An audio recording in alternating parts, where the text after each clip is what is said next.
Four. Just four. Not 4,000 bombs from Army Air Force's heavy bombers flying at 20,000 feet. Not 400 shells from a battleship's main battery firing broadsides at 10 miles range. Just four torpedoes. Mark 14 steam-powered fish launched from the bow tubes of a single Gata-class submarine. And in 17 hours, the largest warship ever built, a floating fortress displacing 70,000 tons of armored steel, became the deepest wreck in the Pacific theater. Today we are not telling the story of a ship. We are solving an equation. A brutal, elegant, inevitable equation that played out in the cold waters south of Japan in late 1944. The equation looks simple on paper. 4 torpedoes plus 17 hours equals the greatest naval loss in Imperial Japanese Navy history. But this is not physics. This is not ballistics or hydrodynamics. This is the mathematics of pride. And the numbers, they do not lie. Let me show you how 4 torpedoes accomplished what 1,000 bombs from the Boeing B-29 Superfortress could not. Because the answer is not in the weapons. It is in the decisions made months before any torpedo ever touched water. Before we begin, a question for you. Do you believe that the greatest failures are born from previous successes? Leave your thoughts below. Because with Shinano, the victory at Pearl Harbor planted the seeds of this disaster. Every catastrophe has multiple causes, never just one. Think of Shinano as a mathematical equation. To solve it, we must identify the variables. There are 3 primary variables. Each variable is a decision, and each decision is a brick laid in the foundation of tragedy. The first variable is not technical. It is psychological. Return with me to June of 1942, the Battle of Midway. In 24 hours, Japan lost 4 fleet carriers, Akagi, Kaga, Soryu, Hiryu. But what they truly lost was not the ships. It was something no shipyard could replace. The belief in invincibility. When that belief shattered, it left a void. And that void was filled with fear. The Imperial Japanese Navy did not build Shinano from strength. They built her from panic. A strategic analyst wrote years later, after Midway, every decision made by the IJN was made under the shadow of fear, and fear is the worst engineer. This is why Shinano was not designed for combat. She was designed to prove something. Prove that Japan could still build ships larger than America. Prove that the defeat at Midway was merely a setback.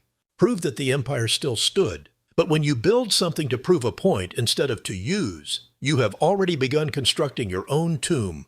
In 1943, the order came down from the Naval General Staff in Tokyo. Convert the 3rd Yamato-class battleship hull into a supercarrier. The specifications were staggering. Displacement, 70,000 tons standard, nearly 80,000 tons fully loaded. That is twice the size of any Essex-class carrier the United States Navy had afloat. Armor, 7.5 inches of case-hardened steel plate on the belt. Flight deck, 3 inches of armor plating, designed to shrug off direct hits from 500-pound general-purpose bombs dropped from 10,000 feet. The designers ran the calculations. They claimed she could survive 12 Mark 14 torpedo hits and still make port under her own power. Sounds impressive, does it not? But here is what they did not tell you. That figure of 12 torpedoes, it was based on one critical assumption, that all damage control systems would be complete and operational. The pumps had to work. The watertight compartments had to seal. Communications had to function. The crew had to be trained. If any single element fell below 100% readiness, that number 12 became meaningless. Shinano was designed for maximum survivability, but she set sail at 70% completion. 70% of maximum survivability is not 70% protection. It is 0, because systems do not work in percentages. They work in chains. And in a chain, one weak link means the entire chain fails. By late 1944, Japan's strategic situation was not just bad. It was collapsing. General Curtis LeMay's B-29s were firebombing Tokyo. Fuel reserves were depleted.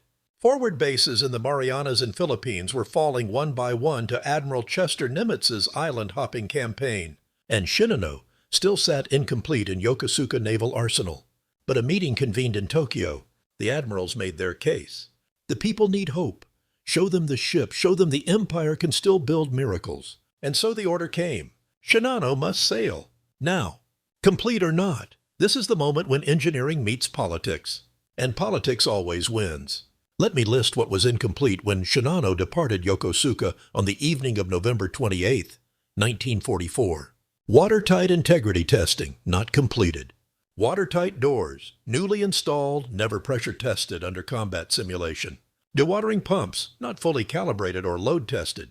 Internal communication lines, temporary wiring, vulnerable to saltwater short circuits. Crew complement. 2/3 were shipyard workers and civilian technicians, not trained naval ratings. One engineer wrote in his diary, "Today we finished 70% of the work.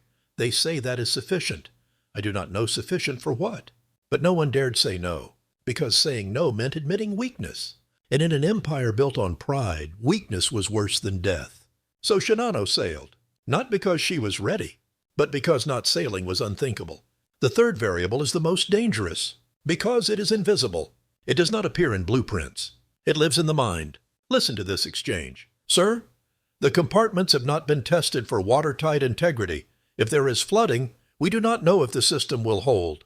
She is Shinano. She is designed to withstand 12 torpedo strikes, 4 days to Kure Naval Base. We will complete the work there. But if we encounter a submarine, these waters are safe, and she has 3 Kajero-class destroyers as escorts. No American submarine would dare attack such a formation. That is how disasters begin. Not with stupidity, with overconfidence built on assumptions. The assumption that good design compensates for rushed construction. The assumption that size equals safety.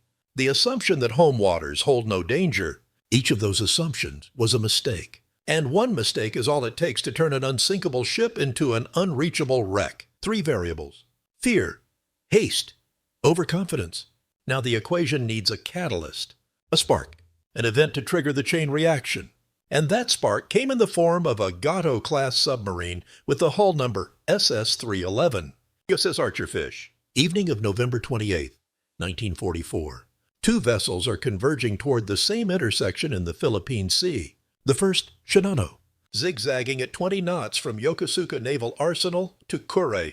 The second, USS Archerfish, on patrol, searching for targets of opportunity. This is not a story of heroes versus villains. This is a story of mathematics. Commander Joseph Francis Enright did not know how large his target was. Radar contact showed only this: very large, very fast. He did not know it was Shinano. He did not even know Shinano existed. All he knew was, something is out there, and I need to shoot. At 2000 hours, 8 o'clock in the evening, Archerfish began the pursuit. But Shinano was faster, 20 knots versus Archerfish's maximum surface speed of 17 knots. Enright could not catch up. For 6 hours, he tracked. For 6 hours, the target pulled away.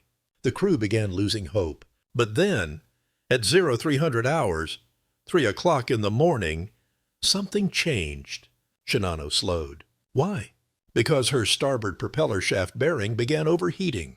A minor mechanical issue, the kind that normally does not matter. But that night, it was the difference between life and death. Captain Toshio Abe ordered reduced speed, and while slowing, Shinano executed a wide turn to starboard, a routine course correction, necessary to adjust heading. But that turn exposed her beam. Enright looked through the periscope. This was not skill. This was pure luck. The target moving slowly, on a steady course, beam fully exposed. Make ready tubes 1 through 6. The crew on Archerfish said nothing. They simply waited. Fire. 6 torpedoes launched. 3 seconds between each fish. 45 seconds later, 4 of them struck home. Enright did not know what he had just done. He thought he hit a tanker, maybe a small auxiliary carrier. He wrote in the patrol log, "Target struck, possibly heavily damaged. We are diving deep and clearing the area." That was all. No celebration, no sense of victory, just a job completed. But above him, on a ship whose name he did not even know, a chain reaction had begun. A chain reaction that nothing could stop. This is the part most people get wrong. They think 4 torpedoes sank Shinano. They did not. The 4 torpedoes only started the process. The system, or lack of system, finished the job. Let me show you how a ship designed to survive 12 torpedo hits sank after just 4. This is not magic. This is systemic collapse. 4 torpedoes struck the starboard side. They did not hit the thick armor belt. They hit below the armor, where the Yamato-class torpedo defense system was weakest. This was the Achilles heel of the Yamato design. American naval engineers would discover it after the war. The joints between the main armor belt and the anti-torpedo bulkheads were poorly designed. When 4 explosions occurred simultaneously, they did not just puncture the hull, they fractured the joints. And once the joints broke, water did not enter just one compartment. It flooded 3 boiler rooms and multiple storage spaces. At this point, Shinano could still survive if the next system worked. But it did not. The dewatering system. This was the first line of defense. On paper, Shinano had pumps powerful enough to evacuate water faster than flooding could spread. In reality, the pumps had never been fully calibrated. They had never been load tested under actual combat pressure. And when they were needed most, salt water flooded the electric motors. Short circuit. The pumps stopped. One engineer later said, "We had the most powerful pumps in the world, but we never tested if they would even turn on." Now water was rising, and there was no way to pump it out. But this was still not catastrophic if the next system worked. But it did not. When the pumps failed, different teams needed to coordinate. Compartment Alpha needed to inform Compartment Bravo about rising water levels. Engineers needed to report to the bridge which systems were still operational. But the internal communication system, temporary wiring, not waterproofed. When seawater touched the exposed wires, they short-circuited immediately. The telephones went silent. The voice tubes clogged. Teams worked in isolation.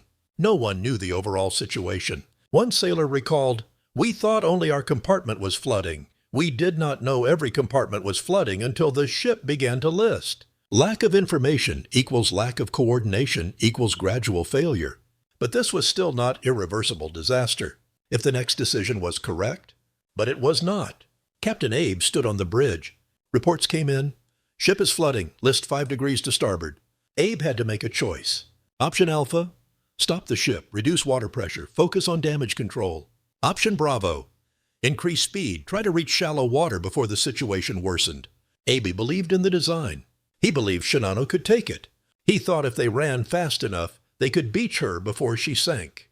His decision? All ahead full. That was the final mistake. Why? Because speed creates pressure, and pressure forces water deeper into the cracks. The incomplete welds, the kind that might hold under normal conditions, began to fail under pressure. Each broken weld equals one new breach. Each new breach equals more water. More water equals more pressure. More pressure equals more broken welds. This is a chain reaction. And now nothing could stop it.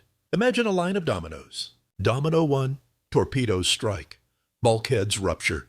Domino 2, water floods in. Pumps fail. Domino 3, pumps fail. Communication dies. Domino 4, communication dies. Coordination collapses. Domino 5, wrong decision made. Pressure increases. Domino 6, pressure increases. More welds fail. Domino 7, uncontrolled flooding. Generators submerge.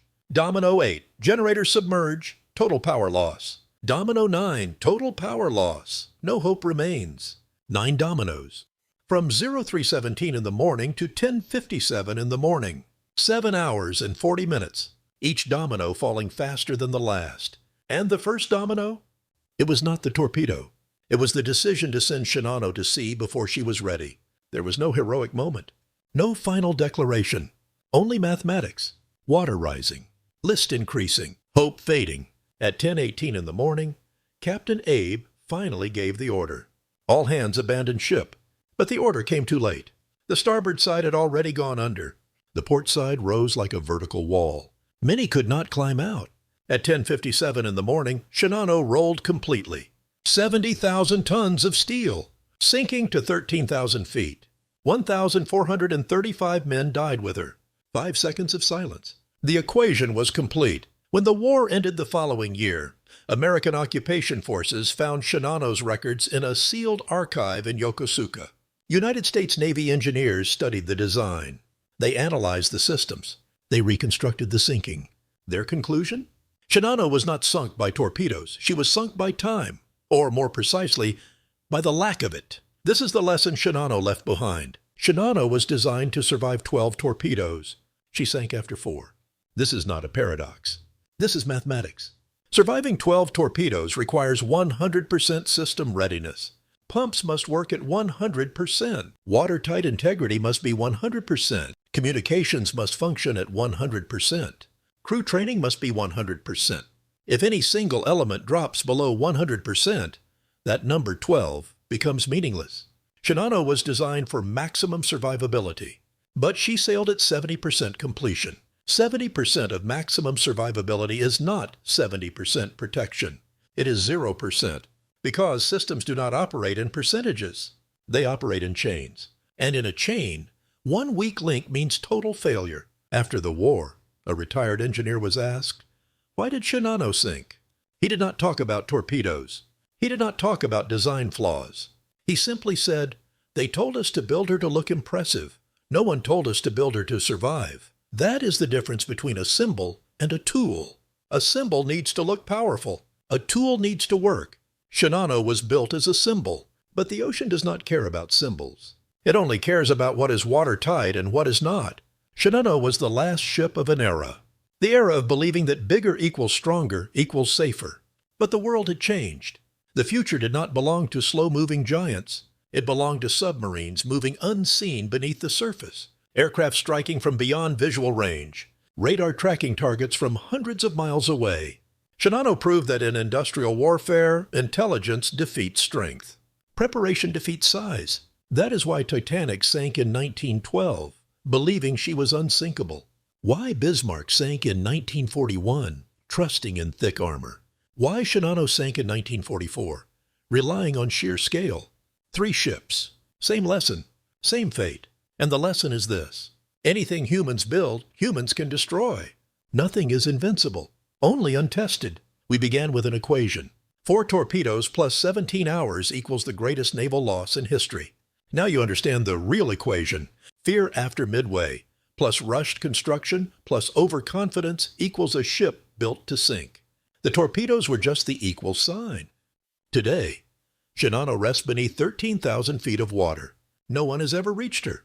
The ocean guards her secrets with the same indifference it showed in 1944. But her legacy, it does not lie underwater.